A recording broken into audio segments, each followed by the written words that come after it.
Dear students, आप सभी का स्वागत है एजुकेशन में क्वालिटी देने वाले इंडिया के नंबर 1 प्लेटफॉर्म फोमा एजुकेशनल हब पर, जहां सिर्फ पढ़ाते ही नहीं है, सिखाते भी है।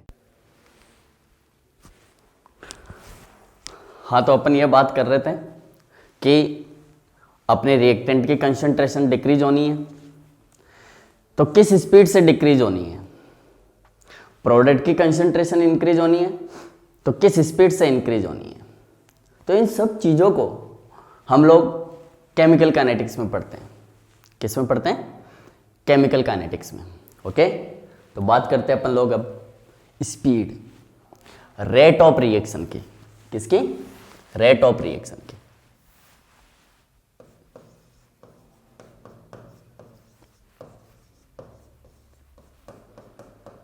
कोई भी रिएक्शन है, उसकी रेट क्या है।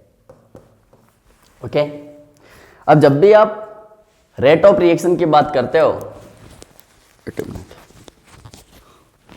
जब भी आप रेट ऑफ रिएक्शन की बात करते हो तो कैसे करोगे? क्योंकि हमने बोला कि रेट ऑफ रिएक्शन और स्पीड या वेलोसिटी सेम है। फिजिक्स के अंदर आप लोग एक चीज पढ़ते हो, स्पीड, वेलोसिटी क्या होती है। कोई भी जैसे पर्सन है, कोई भी थिंग है, वो ट्रेवल कर रही है, उसको ट्रेवल करने में कितना टाइम लग रहा है, उसको आप स्पीड से रिप्रेजेंट करते हो। किससे रिप्रेजेंट करते हो? स्पीड से रिप्रेजेंट करते हो।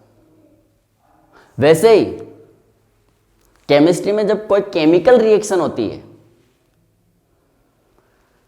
तो वो रिएक्शन कंप्लीट होने में या फिर उसके रिएक्टेंट के कंसंट्रेशन को डिक्रीज होने में कितना टाइम लग रहा है, उसको आप लोग क्या बोलोगे? उसको आप रेट ऑफ रिएक्शन से रिप्रेजेंट करते हो। तो ये स्पीड के सेम है, वेलोसिटी के साथ में इसका कंपैरिजन किया जाता है, स्पीड और वेलोसिटी के साथ में, जो आप फिजिक्स में पढ़ते हो। केमिस्ट्री में आप लोग केमिकल रिएक्शन के लिए पढ़ते हो कि कंसंट्रेशन डिक्रीज हो रही है तो कितना टाइम लेगी, रिएक्शन कंप्लीट हो रही है तो कितना टाइम लेगी। ये सब चीजें रेट ऑफ रिएक्शन से रिप्रेजेंट की जाती है। That means what? जब स्पीड पढ़ते हो तो डिस्टेंस देखते हो। अब यहां रेट पढ़ रहे हैं तो क्या देखोगे? कंसंट्रेशन में जो चेंज आ रहा है वो देखोगे कि कंसंट्रेशन में चेंज होने में कितना टाइम लग रहा है। That is your rate of reaction. बात समझ में आ रही है? वापस बोल रहा हूं, स्पीड और वेलोसिटी को आप किस तरीके से रिप्रेजेंट करते हो कि डिस्टेंस ट्रेवल होने में कितना टाइम लग रहा है। यहां पर क्या बोलोगे? केमिकल रिएक्शन में उसकी कंसंट्रेशन में, रिएक्टेंट या प्रोडक्ट की कंसंट्रेशन में चेंज होने में कितना टाइम लग रहा है। That is your rate. तो लिख लें अपन, तो रेट को क्या बोलोगे? Which is represented by sorry which is represented by small R plus minus change in the concentration, change in the concentration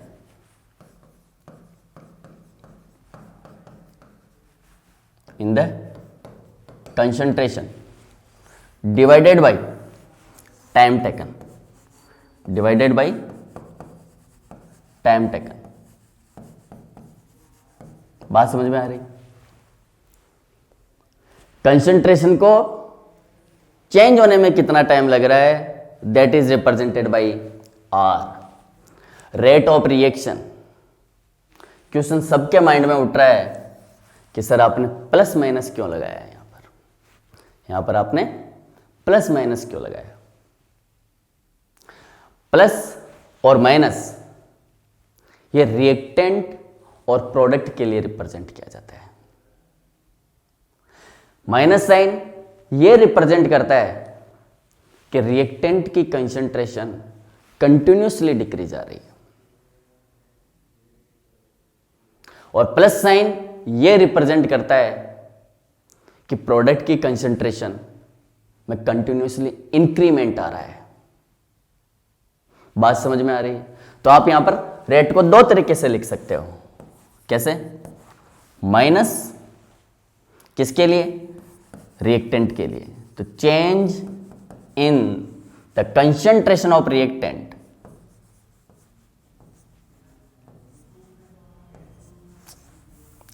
कैसे लिखोगे? अब जैसे क्योंकि रिएक्शन है आपकी रिएक्टेंट टू प्रोडक्ट, क्या बोल रहे हो? Change in the concentration of reactant, तो क्या लिखोगे? D R divided by time taken. Change in the concentration of reactant divided by time taken. यही प्रोडक्ट के लिए लिखना है, तो क्या लिखोगे? R is nothing but plus of change in the concentration of product divided by time taken. कितना time ले रहा है? अब यहां पर नेगेटिव साइन केवल और केवल ये रिप्रेजेंट करता है कि रिएक्टेंट की कंसंट्रेशन डिक्रीज होने वाली है। इसका मतलब यह मत समझ लेना आप लोग कि रेट नेगेटिव वैल्यू हो सकती है। रेट हमेशा और हमेशा एक पॉजिटिव नंबर होता है। हमेशा और हमेशा एक पॉजिटिव वैल्यू होता है। It can't be the negative number. ये नेगेटिव हो ही नहीं सकता। ये तो केवल इतना ऐसा ही रिप्रेजेंट कर रहा है कि रिएक्टेंट की कंसंट्रेशन डिक्रीज हो रही है, और यहां प्लस साइन ये रिप्रेजेंट करता है कि प्रोडक्ट के कंसंट्रेशन इंक्रीज हो रही है। सर आपने बोला कि रेट कभी भी नेगेटिव नहीं हो सकती, फॉर्मूले में नेगेटिव है, तो हम केवल और केवल मैग्नीट्यूड लिखना पसंद करेंगे। मैं ऐसा नहीं बोल रहा हूं। मैं बोल रहा हूं फॉर्मूले में है, रहने दो, जब सॉल्व करे तब भी रहने दो, आपका मैग्नीट्यूड ऑटोमेटिक पॉजिटिव आएगा। एग्जांपल से देख लो। देखो यहां पर जैसे आपकी कोई रिएक्शन है जिसमें आपका रिएक्टेंट आर प्रोडक्ट में कन्वर्ट हो रहा है। ओके, रिएक्टेंट आर प्रोडक्ट में कन्वर्ट हो रहा है। जब टी टाइम था 0, जब टी 0 टाइम है, तो उस टाइम मैंने ये कंसीडर कर लिया कि मेरे रिएक्टेंट की इनिशियल कंसंट्रेशन 10 है मोल पर लीटर, 10 मोलर। तो ऑब्वियसली इनिशियल टाइम है, तो मैं प्रोडक्ट को 0 लेकर के चल रहा हूं। लेकिन टी टाइम बाद टी 5 सेकेंड हो सकता है, 5 मिनट हो सकता है, क्योंकि अपन एग्जाम्पल ले रहे हैं तो अपन को कंसिडर करता हुआ चलना पड़ेगा। टी 5 सेकेंड बाद, ओके, कुछ ना कुछ अमाउंट प्रोडक्ट का बनेगा, कुछ ना कुछ अमाउंट प्रोडक्ट का बनेगा। लेट्स से 2 बना, कितना बना?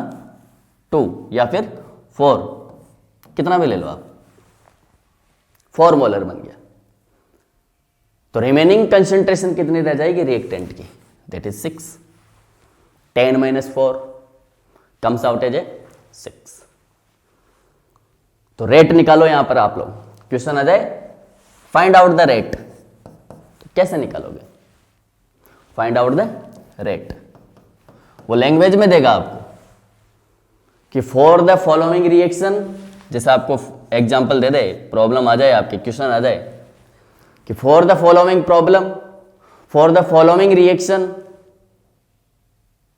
at T is equals to 0 time, or the initial concentration of reactant is 10 molar.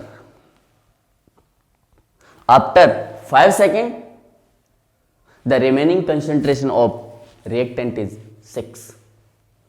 Then what will be the rate of reaction?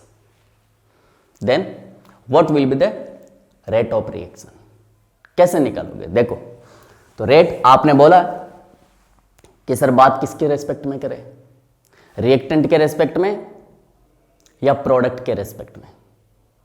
Reactant के रेस्पेक्ट में बात कर रहे हो तो नेगेटिव साइन के साथ में लिखोगे, प्रोडक्ट के रेस्पेक्ट में बात कर रहे हो तो पॉजिटिव साइन के लिए रेस्पेक्ट में बात करोगे।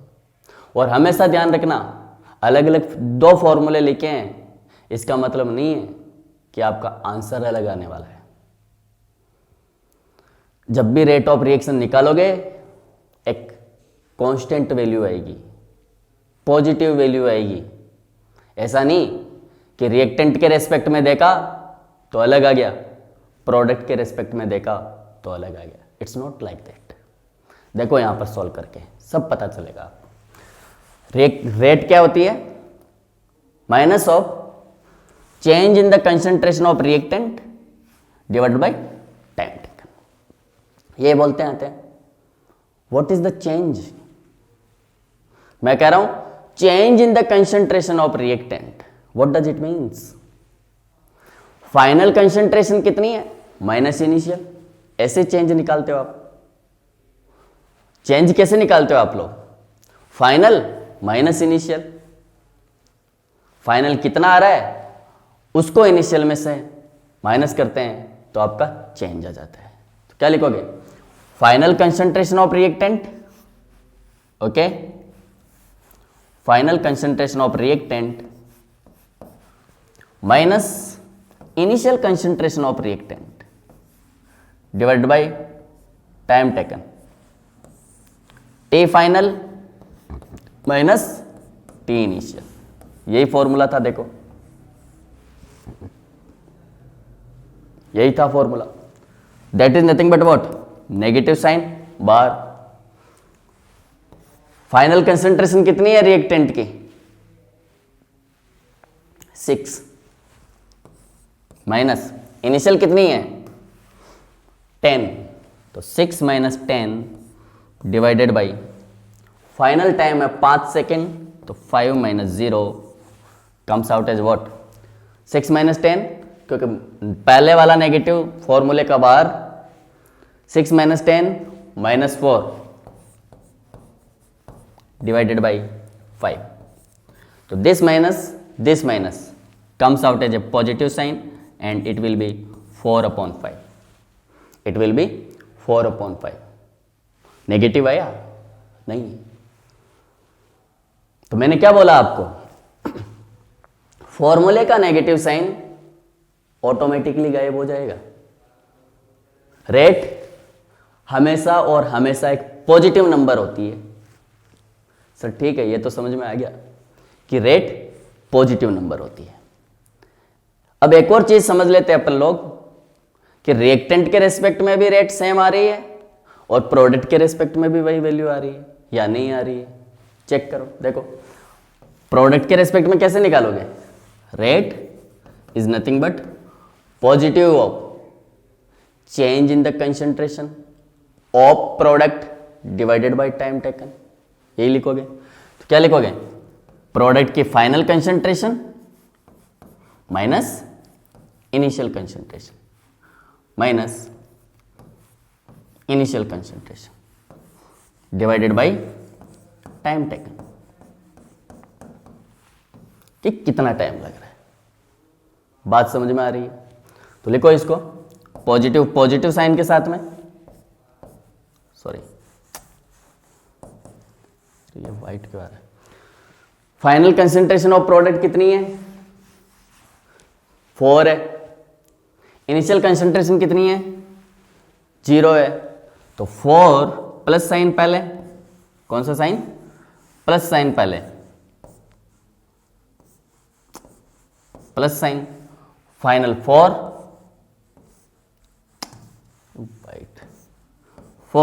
Minus 0 upon final time 5 second minus 0 तो कितना बच रहा है देखो। हाँ जी 4/5 4 माइनस 0 4 5 माइनस 0 5 तो कितना आएगा 4/5। ये भी 4/5 ये भी 4/5।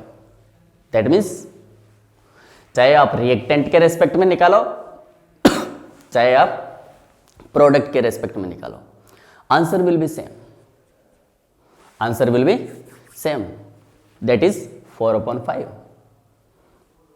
समझ में आ रही बात? और दोनों में पॉजिटिव नंबर आ रहा है, तो आप लोग एक नोट डाल करके लिख लेना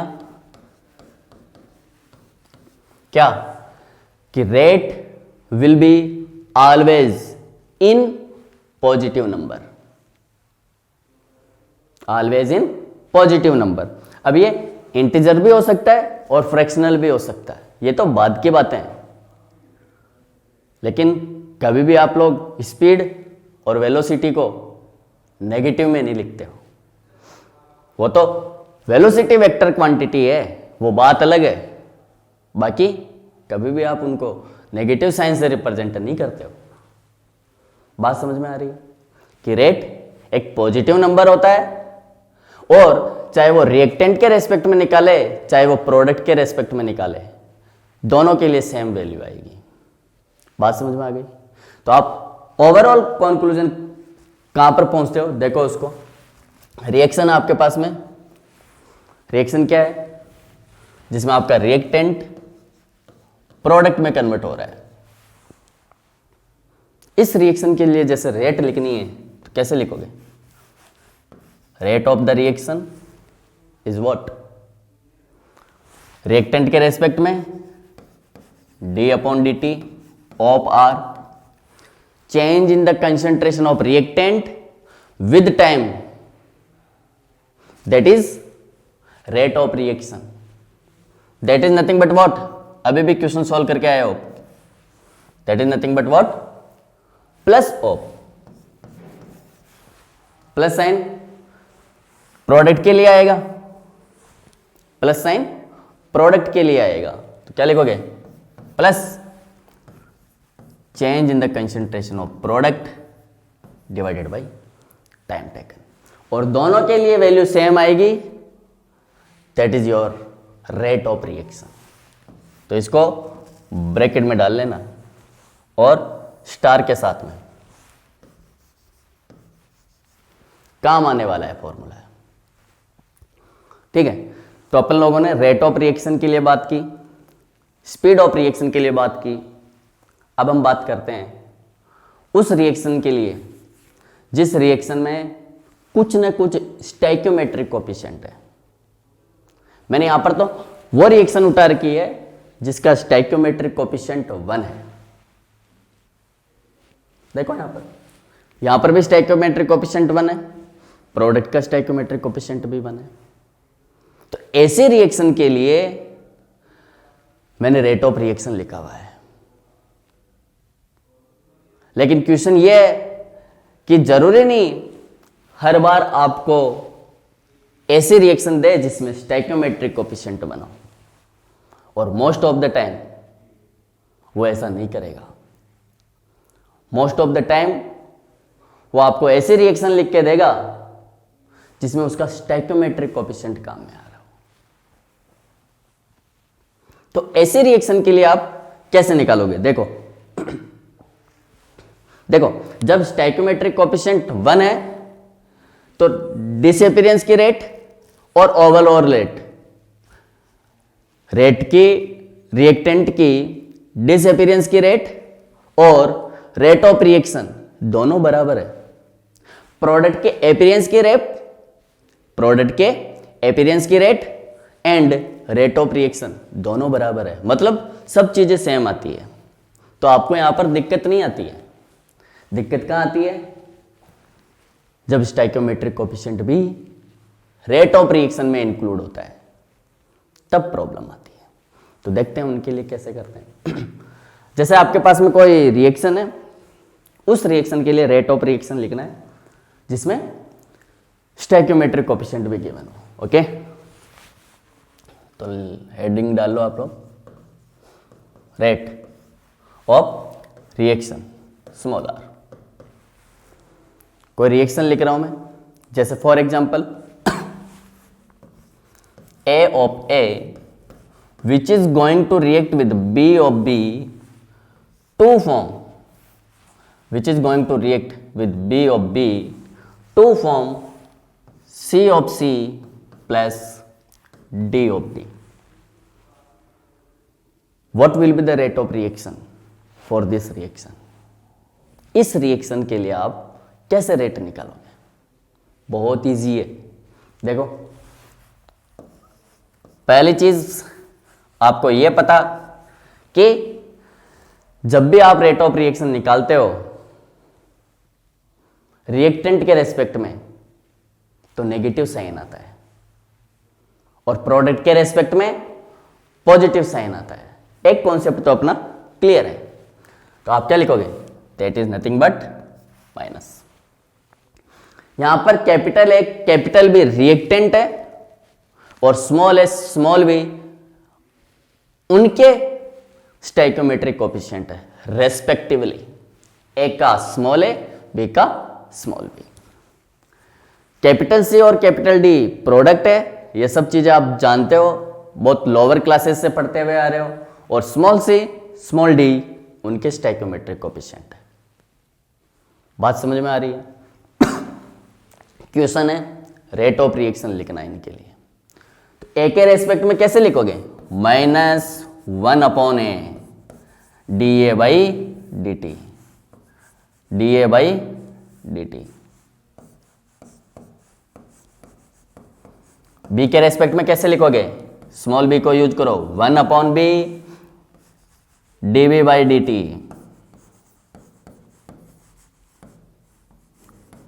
dB बाई dt। सी के रेस्पेक्ट में कैसे लिखोगे? क्योंकि सी एक प्रोडक्ट है इसलिए पॉजिटिव साइन के साथ में लिखेंगे, +1/C dC बाई dt। और डी के रेस्पेक्ट में कैसे लिखोगे? +1/D d/dd of product D, of product D. तो ये प्रोडक्ट डी के रेस्पेक्ट में बात हो गई। बात समझ में आ रही? और इसको आप लोग ब्रैकेट में डाल लेना। अब क्वेश्चन किस टाइप के पूछे जाते हैं उसके बारे में बात करते हैं। क्वेश्चन किस टाइप के पूछे जाते हैं उसके बारे में बात करते हैं। वो क्वेश्चन में क्या देगा कि for the following reaction rate of the disappearance of A is something else, means x, y, z, whatever value will be given in the question. Okay, वो कह देगा कि a के डिसअपीयरेंस की रेट x है, then what will be the rate of reaction। या फिर वो बोल दे कि a के डिसअपीयरेंस की रेट x है तो b के डिसअपीयरेंस की रेट कितनी होगी, या फिर c के अपीयरेंस की रेट कितनी होगी, या फिर डी के अपीयरेंस की रेट कितनी होगी। तो डिफरेंट काइंड के क्वेश्चन पूछे जा सकते हैं यहां पर। जैसे एक एग्जांपल ले लेते हैं अपन, हेबर प्रोसेस। बहुत सिंपल सा प्रोसेस है, formation of ammonia, that is your Haber process. Okay, तो जैसे आपके पास में एक रिएक्शन है N2 which is going to react with the 3H2 to form 2NH3, twice of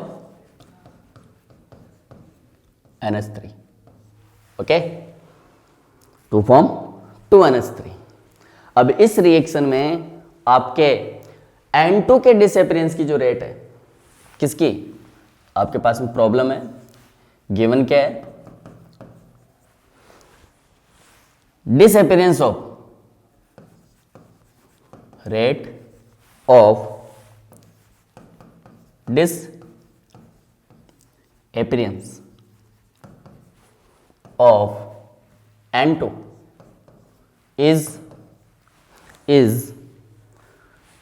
क्या लिखोगे, इज x लिख लो आप लोग, इज x, देन फाइंड, क्या क्या फाइंड करना है ध्यान से देखना, देन फाइंड, सबसे पहले फाइंड करना है rate of disappearance of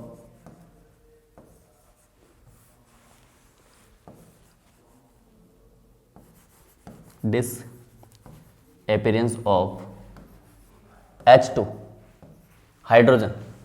second find out करना है rate of appearance of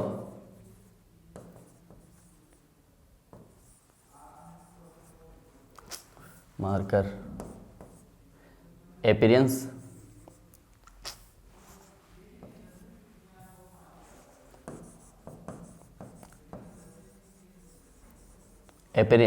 of ammonia, and third one that is rate of reaction, overall rate of reaction,